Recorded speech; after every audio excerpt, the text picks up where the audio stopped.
Recording your Oh shit. Yeah, right, yeah, we're all recording here. We're live. nice one.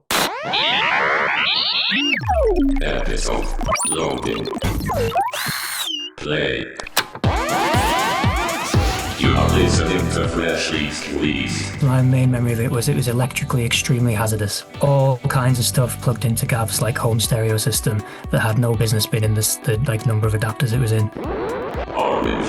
Hello, I'm Jim. This is Freshly Squeezed. Are you ready for another dose of brand new music? I'll be honest with you, a bit weird if you weren't because you hit play after all, so let's crack on, let's get straight into it. I've got 4 bands lined up and ready to go, 4 brilliant new tracks for you to get your ears around, including the latest sounds from the Bristol-based Krooked Tongue.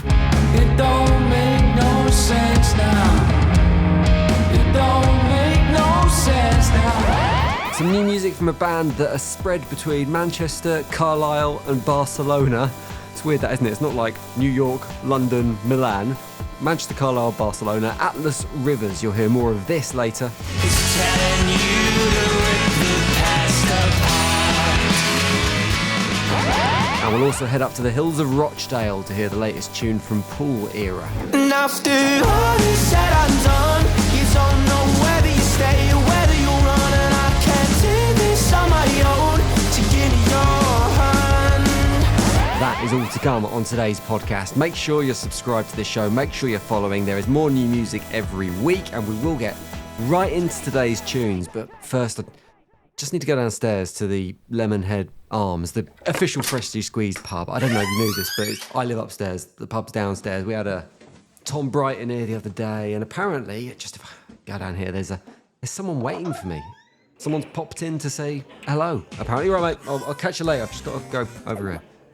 Ah, there he is. There he is. It's Benji from Lock-In. How you doing, mate? How you doing, Jim? You good? Yeah, I'm all good.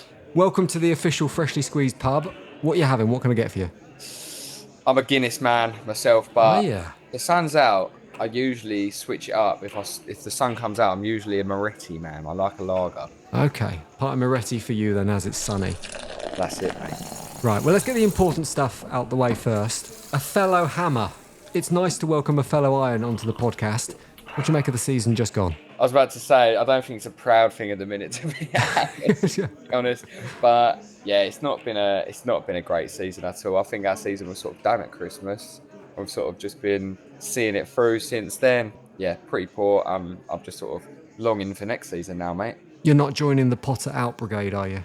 No, never, mate. I mean, he joined and he inherited the squad, so you got to give him a bit of respect there. I mean, it's not been great on his behalf. There's been a few things he's done I thought were questionable, but I'm all the optimist, so I'm going to give him some leeway, let's say, Jim. Good man. Well, your history as a band actually involves the club in some capacity because one of your songs was previously featured on a club kit launch. How did that happen? How did that come about? Yeah, so I was on the sort of junior supporters board committee at West Ham. I've always been quite sociable, especially when I was younger. I was just basically just gobby and like in a good way though. Like I just sort of like to put my eggs everywhere and got in there and then just sort of got chatting to the content team because I wanted to make content. And then we started the band. And fast forward a year throughout COVID, and the same guy that I was doing the content with, who sort of had me as his apprentice or whatever, he loved what we were doing, and he was like, mate, this whole kit's about the 90s, and then a kit from the 90s, and obviously the 90s was pure guitar music. He was like, get involved. And yeah, probably one of the best moments of my life, to be fair. I was going to say, as a West Ham fan and a musician, that must be a proper pinch me moment. Yeah, definitely. I mean, especially like coming from a family of West Ham fans as well. All my family are from the East End and Essex, so yeah, it was a special moment, especially it being a surprise as well, because we couldn't really tell anyone. So yeah, it was a lovely little surprise. Have you tried to kind of engineer a way back in, like doing a cover of Bubbles or something like that at any point? Yes, people say that. I think Cockney Rejects obviously done that, and it's a proper. We have tried, but it is a tough old cover to do and make your own. Well, we do have a new tune to talk about. It's called 1111. It's proper sunny vibes in this tune. It reminds me a little bit of Two Door Cinema Club at times. Did you write it with kind of the idea that summer was on the way and there was going to be sunshine and festivals and barbecues, and you thought, well, this could soundtrack that? I don't think we thought it, but I think it's always a subliminal thing. People take the mick and say we always have a summer song that we release every year. It's become a bit of a thing. So but I don't think we do it on purpose. But it definitely does have that vibe, especially the spaciness before the chorus and then it comes in. Yeah, no, for sure. We do like writing a little summer tune. There's something about it, especially when the weather starts getting nice like it is now. It's interesting you mentioned that spaciness before the chorus because it's my favourite bit in the song. It kind of drops back and it goes into this kind of almost Beatles-esque, dreamy sound. At what stage of putting a track together does an idea like that come to the front? Is it there in the first incarnations where you're sitting there with an acoustic guitar, or is that kind of thing part of the studio flourish? That was actually written when, the song itself was written pretty quickly in sort of a session with Max Marlowe, our producer. It was actually our first writing session with him.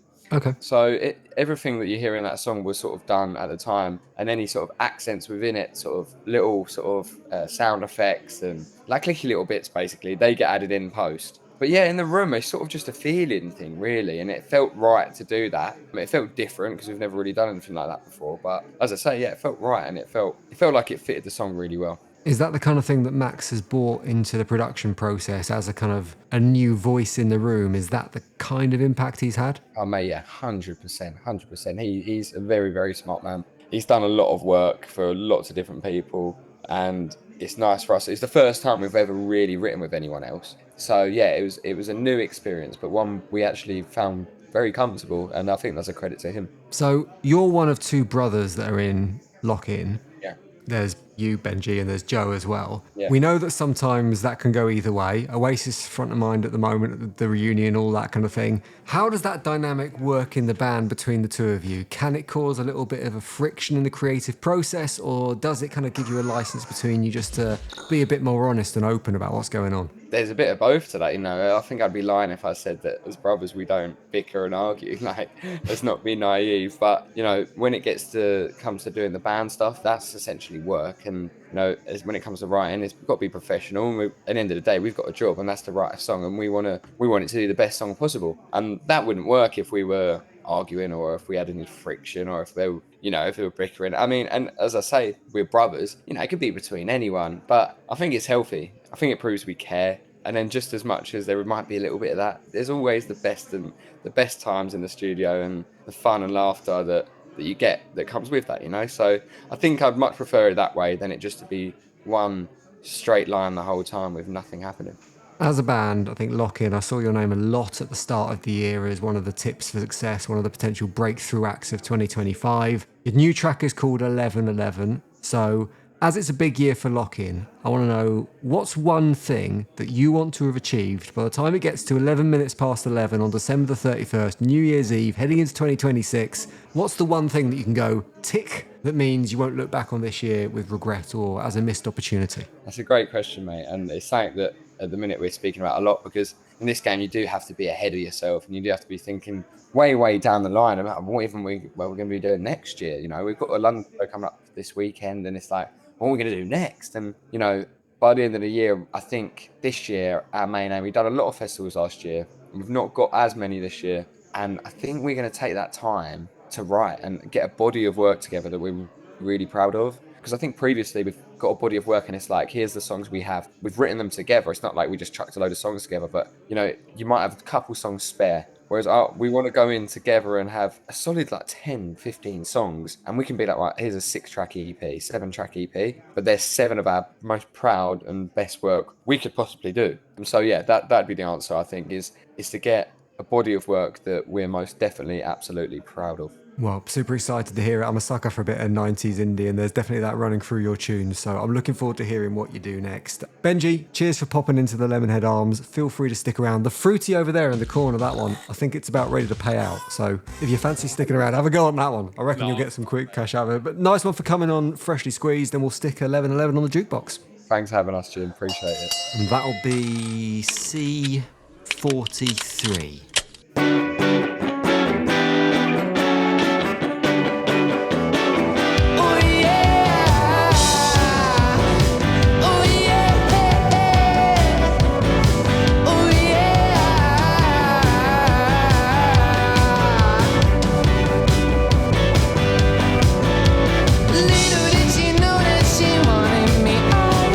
When I first met you, she gave me the eye. When I tried chatting, she gave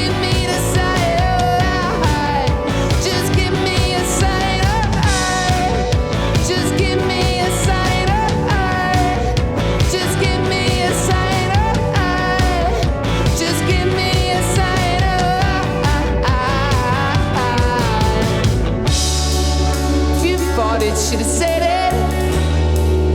If you want it, come and get it.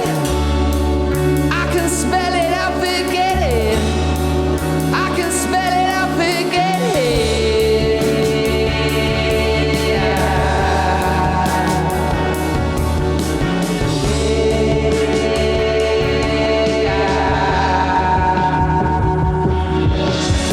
We stay up late in our dreams, we're running, make our fun and we make life funny. 11, make a wish now, honey, we can dream. Oh, I know what we need. We stay up late in our dreams, we're running, make our fun and we make life funny. 11, make a wish now, honey, we can dream. Oh, I know what you need. I absolutely love that brand new tune from Lock-In. I love what Lock-In are doing. Click the link in the description, find more of their music if you fancy checking it out. So next up on Freshly Squeezed, we're going to be talking to the band who put the rock into Rockdale.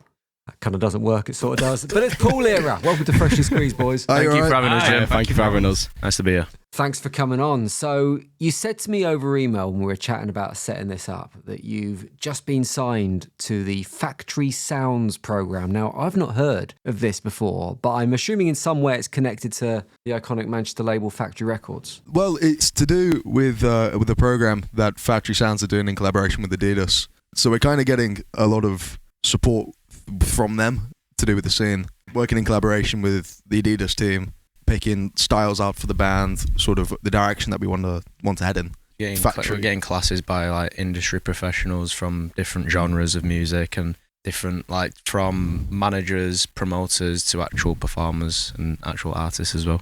Nice. So what have you taken away from that so far? What's the one thing, if you had to pick one thing that you've got so far, and it can't just be, like, we've got a load of free Adidas clever. It's like, what's the one thing you've taken away from it that's going to help you as a band, do you think? Well, it's probably just meeting new people. We've kind of made a really nice community. Yeah, just networking is lovely really people. just being in the same room as a lot of people who are in the same boat as us is quite comforting, actually. Yeah, I think it's also the bit about, like, making sure you find your own, like, theme in the band and, like, how much you balance promoting and who you are as a band and stuff like that. Do you find that being in the situation you're in as kind of a new band, there is an element of imposter syndrome there? You look around and you think everyone's absolutely smashing it and you're struggling, but actually being in there with your peers and people at the same stage of their careers, you kind of go, actually, this is normal. Everyone's facing the same issues and trials and tribulations that we are. Yeah, it's definitely weird because everyone's kind of at a different point in their career. Some people have had many more years than us who are on the same course as us. So the imposter syndrome definitely does come in. But we kind of thought that when we kind of had our first gig headlining Academy 3 last year, 2 years ago, as a 3-man. That was kind of like getting thrown into the deep end. But I mean, we did it and we're now much further ahead. Yeah, I think the imposter syndrome thing is actually quite a cool thing as well. To kind of, in a way of like, we are in the room as the other people who have done much more than us, but it kind of shows that we can also do that too. Yeah, the only time I really feel it is when we're at a gig. You just see how much we just look like babies compared to everyone else who we're gigging with. But it's quite a cool feeling at the same time, though. It's quite comforting, really. You are from Rochdale, as I said. You've got that connection with Factory Records via the Factory Sounds program. Do you find, and it's very difficult to be from this area of the world, to be from Manchester without finding this, but do you find that it is the music of this city that inspires you in the work that you do? 100%. Yeah, 100%. Yeah, without a doubt. Which band specifically? Because obviously there's a lot of different genres going on. You've got the Oasis and Stone Roses scene, the kind of indie rock, then you've got the more like industrial dance stuff that New Order were doing in the past. Where are your kind of musical leaders? Yeah, they kind of stem from everywhere. Even like you mentioned, Stone Roses and Oasis, like they're the older kind of stuff to us. But then we fuse it together with bands such as like the Blossoms, the K's, Cortinas, Catfish and the Bottlemen. But then even like the older stuff like we just mentioned, we try and like fuse all that stuff together and make our own sound out of it. We're here to talk about Said and Done, your latest tune. And I really like the cover art for this, by the way. It's like an old C90s cassette with the title written on it. Yeah, it's beautiful. In the recording process, is it just the cover image, or was there some analog tech going on in the recording? Have you got a Sony Walkman busted out somewhere? We record in a studio with a guy called Michael Vindens, and we kind of did all the recordings, and then we did think for this song, sort of to take it into a different direction, we were going to get it mixed by someone else. And then we ended up finding a guy on Instagram who just happened to have mixed every single Blossom song. So he kind of took it in a direction which we were very, very welcome to. And it ended up sounding so much better than we ever thought it would. And he kind of gave it that analog grit. So that's where the cassette idea kind of came from. Yeah, kind of saved the song, to be fair, in my eyes, because I didn't overlay.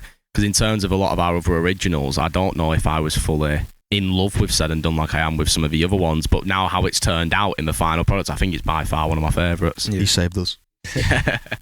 How does that feel as a band? Because obviously when you're making music, you've got a particular musical direction you see something going in. When someone comes and kind of changes that direction, be it a producer or someone working on the mastering or whatever it is, how does that feel? Are you kind of, do you embrace that, or is there an element of, hang on, this is our tune? No, definitely. I mean, we work with quite a few different people who kind of have their own input to our own stuff. But it's always us who have the final say. I think the way that Mix changed it, though, was kind of how we always envisioned it would sound anyway. So we were very welcoming of that change. It wasn't like we've taken it now in a different direction because of the mix. It's more so that we've found someone who gets the original vision, what we all have for how we want our music to sound. So we've talked a bit about analog tech. We're going to talk about future tech now, because at Freshly Squeezed, like a bit of technology, we've got our own AI new music supercomputer, and I've asked it to write 100 questions for you as a band. Don't worry, we're not going to go through every question. We're not going to do them all.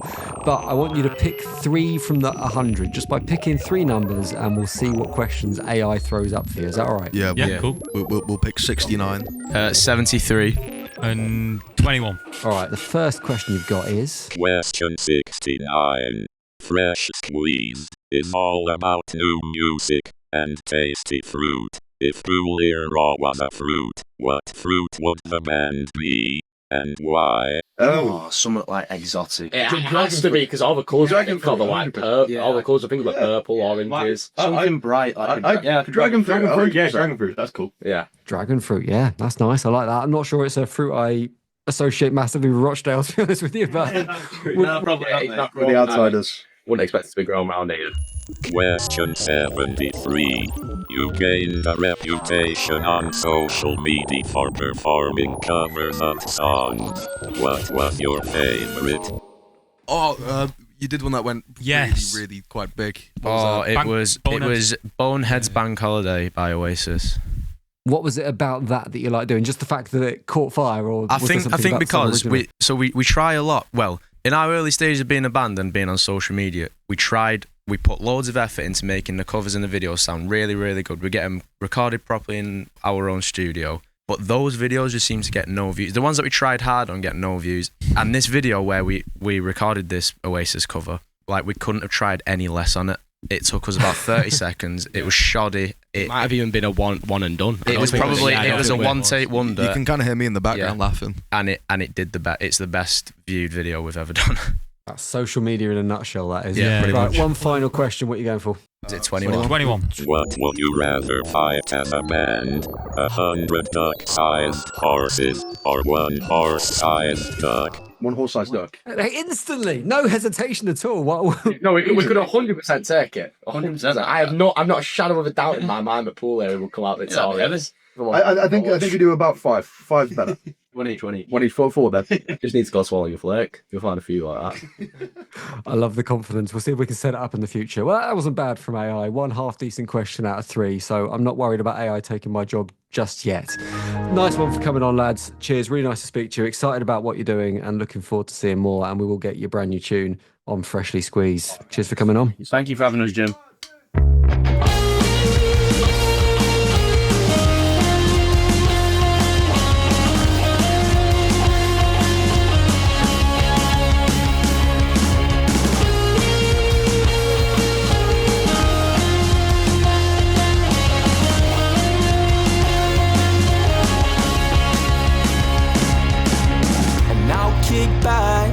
All of the plans that you didn't have the answers for, and you told all of your friends that I didn't care about your love. And after all is said and done, you don't know whether you stay or whether you run, and I can't do this on my own. So give me your hand. So tell me you need me, and tell me you love me, and I'll tell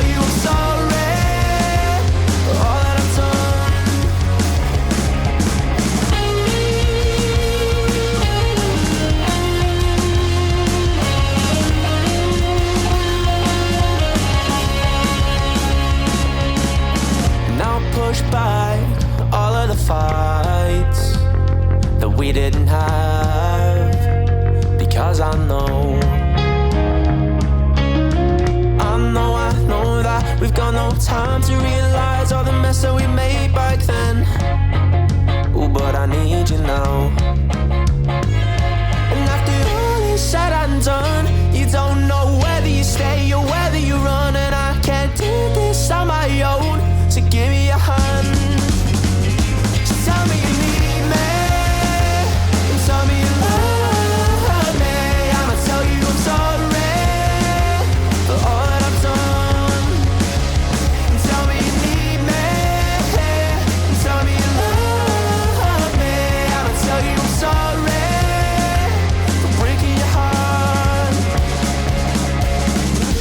2 down, 2 to go. 2 more acts to come on Freshly Squeezed, this new music podcast.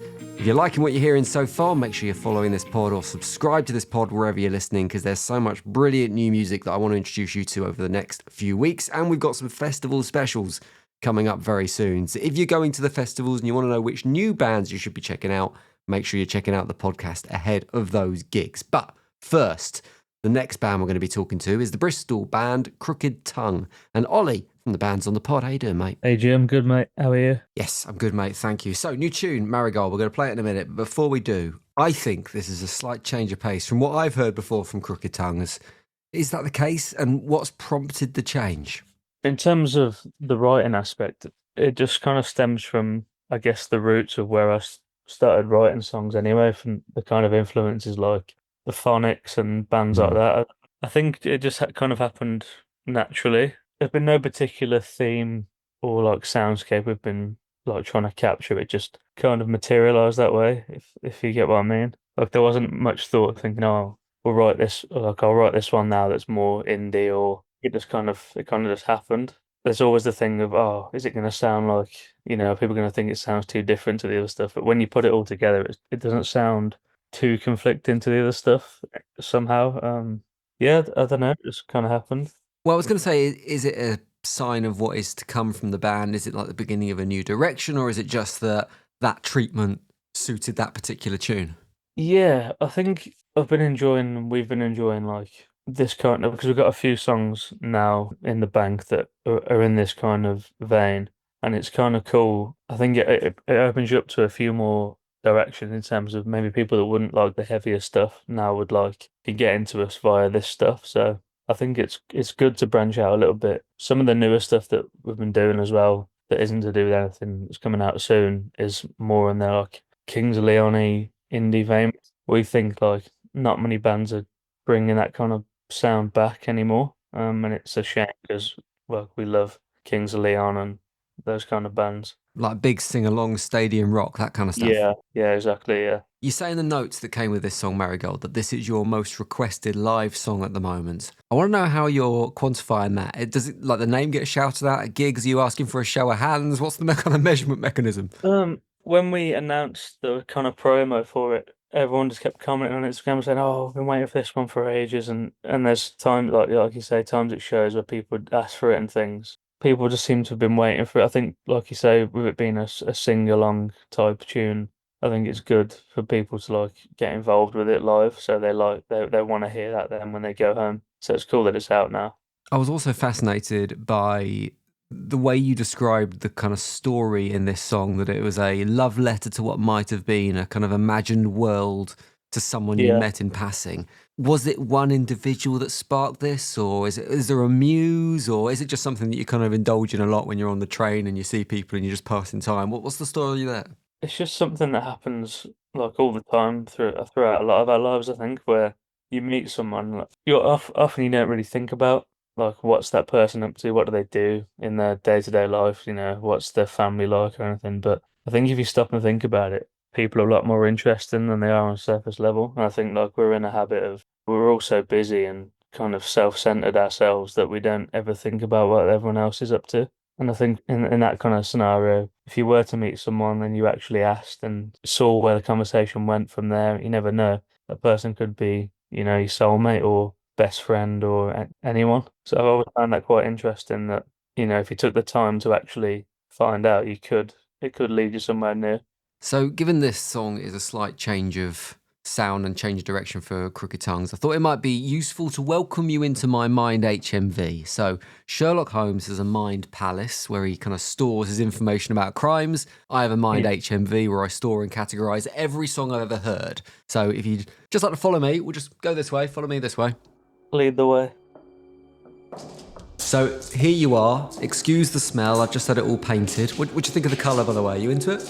Yeah, it's not bad. You don't sound convinced. You're not going for it. Yeah, it's your choice, your HMV. So there's two jobs to go at when we're in here. The first one is finding the right genre section for your stuff. So you'll see up there's loads of signs that indicate the different genres we have in the mind HMV. Everything you can think of. There's jazz over there, classical over there, Jamaican anal flute over there in the corner. Where are we going to pop Marigold in terms of genre? Yeah, this is always an interesting conundrum. If you were to categorise the whole band off one song, I suppose you wouldn't get the full scope of it, would you? I guess you would put it somewhere between alt rock and indie. But it probably leans more towards the indie rock side of things. So we'll pop it over there. We'll put 70% in indie and then 30% in alt rock. We just cut the record in half and kind of, put half in. We'll head over to that section. The next job is to put it on one of these shelves, and in my mind HMV we categorise by influences rather than alphabetically. So you can see Oasis is over there sitting between Beatles and the Lars, dead simple. So where are we putting this record? We always say our biggest influence in terms of what we do is a band called Highly Suspect. I don't know if you know those guys. I don't know. Well, they're from Cape Cod in New York, but they kind of came onto the scene about quite a while ago, but they had their first big album about 10 years ago or so. They were kind of an influence for us when we started. But Kings of Leon, like I said, Stereophonics, Royal Blood to an extent, but not so much. More like Death from Above or DMR Pappy and those kind of bands, I think. Death from Above's a good reference, actually. I like that. We'll put it there. Kings of Leon, Death from Above, and the band that you mentioned a moment ago that I've not heard of that are cool. Yeah, that's good. We'll take that. Them three. That's solid. We'll whack it there. Nice one. Ollie, cheers for joining me on Freshly Squeezed. Feel free to stick around in my mind HMV, have a browse, play some tunes. Absolutely, I'll have a browse, yeah. Have a look around, but I need to get off. Before I do, I'll bang Marigold on the store music system, but nice one for popping by. Cheers, mate. I'll lock up for you.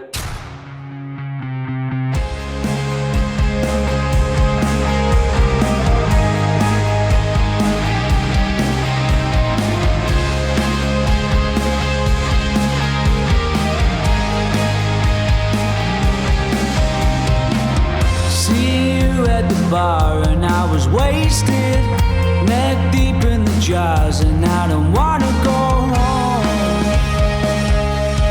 Meet you at the door, pass you in the dark, and you were losing neon in the arc, and you don't wanna be known. Meet me by the phone.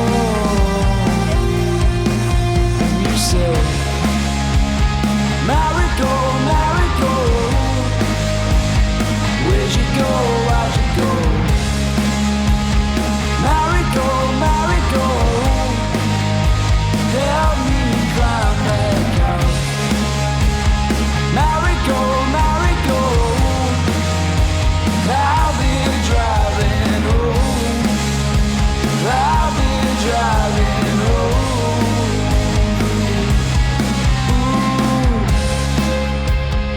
Next up on Freshly Squeezed, we're going to be hearing from Atlas Rivers. I've got Steve and Glenn from the band joining me. How you doing, boys? You all right? Yeah, good, thanks. Who's the member that's missing at this point? Because this is 33.3% recurring of the band. It's Gav who's missing. He's our drummer and he's based out in Barcelona. It's a bit too much to drag him away from life in the Spanish sun for an afternoon podcast.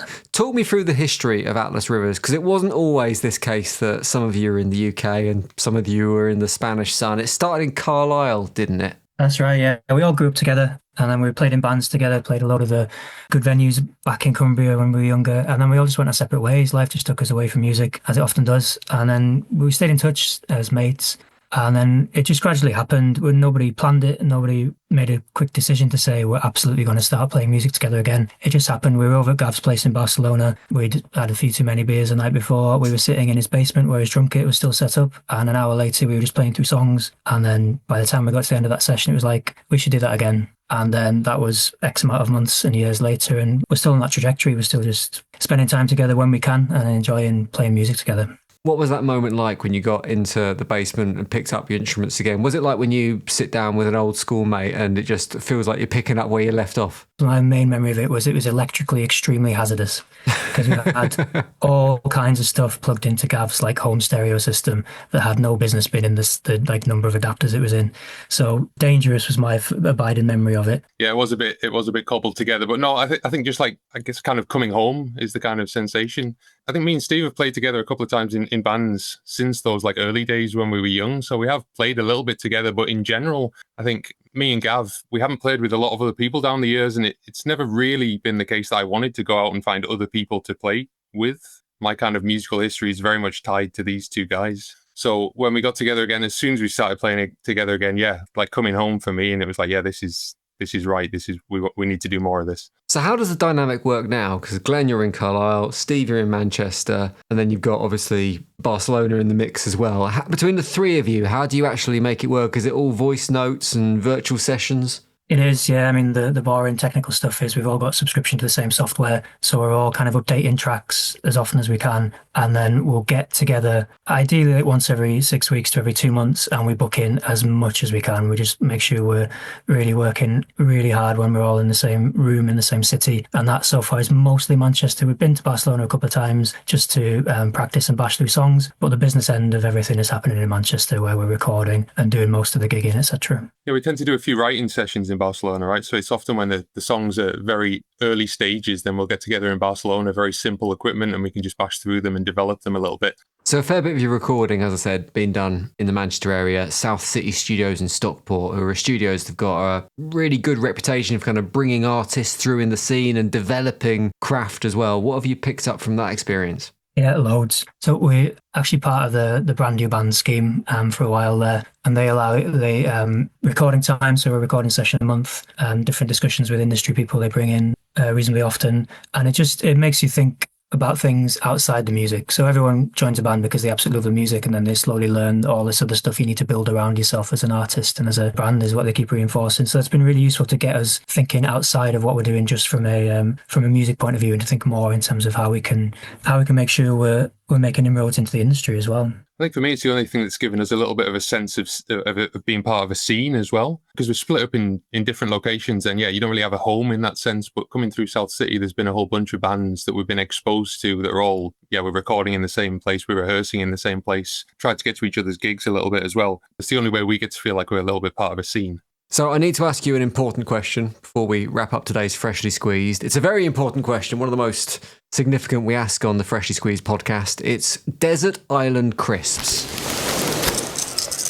So you need to imagine the perfect Atlas Rivers rider. You can have on that rider anything you like, but you can only have one type of flavour crisp. Once that decision is made, once that call is in, it's locked in for life. It can never change. One brand, one flavour. What is the crisp that, as a band, you were going for? I'm going to go brand. I'm going to let you choose flavour, Steve. So I'm going kettle chips. Yeah, kettle chips is high on my radar, and you can't really look beyond the sea salt and balsamic vinegar kettle chips. Absolute dynamite. I've got to say, I have a irrational hatred for kettle chips. I think they're too crispy. I know it's difficult for a crisp to be too crispy, but nah, I'm not having the kettle chips. But as long as you've made it as a band decision and it's not going to cause some kind of split, I think we're all right with all of that. Fine, you can crack on. So we're going to play a new tune in a moment on Freshly Squeezed. It's called As You Are. It's your 5th release, I think. It's got quite a classic sound to it. It's almost a little bit folky at times, and it reminds me a bit of, I don't know if this is a musical reference that you'll get, but it reminds me a bit of kind of the early James stuff when they had that folky feel to their music. How does this differ to what has come before as a band? I think you're right. We're missing Gav, who is a massive, massive James fan amongst the three of us, so he would be absolutely delighted with that. This one, I think some of the songs are written with the band in mind. Some of the songs are like maybe a bit older for me that I've repurposed for the band. And this one was very much an acoustic song. So I think that folky feel comes from the fact it's in 3/time. It was written on acoustic, and then we've gone and expanded that so that it fits the band really nicely. So I think that's where the vibe of the song comes from for me. Well, we're going to get it on Freshly Squeezed. Brand new music from Atlas Rivers. Boys, good luck for the summer. Hope it goes well for you. And cheers for coming on Freshly Squeezed. Thanks so much, Jim. Thank nice you. one.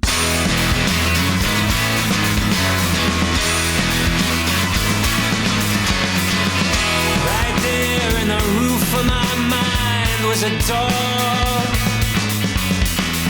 and a culture of salesmen who promise they provide the key. And everything I absorbed, believed, and went rushing towards croaked its native siren tendency.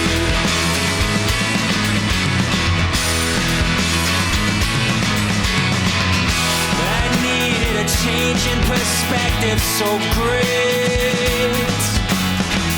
Where I once saw a stream, now a flood was reaching its place. To go toe to toe with its life and look deep in its face. And no, it's got no more tricks left to play.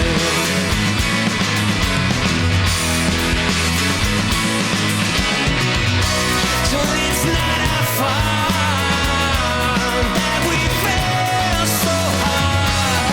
How could we not when the times were burning as we were? And it's Atlas Rivers that closes out today's Freshly Squeezed. If you want to hear more from them, or you want to hear more from Pool Era, Krooked Tongue, or lock in the 4 bands that featured on today's podcast, all the links you need are in the podcast description, along with where you can find brand new music from the band who provide the Freshly Squeezed theme tune, the brilliant Spin Class, and the fancy a fruit-based t-shirt from the Freshly Squeezed merch store. You can do that there as well. Make sure you're following this podcast. There's plenty more to come. Back next week with more brand new music. I'll see you then. Cheers for your ears. Freshly Squeezed, a new music podcast, was devised, produced and hosted by Jim Salveson. Sound design and additional production by Ant McKinley. Theme music, Blue Blazer, is written and produced by Spin Class.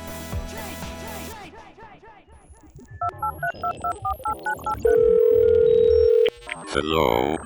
Is that the zoo? How big is your biggest dog?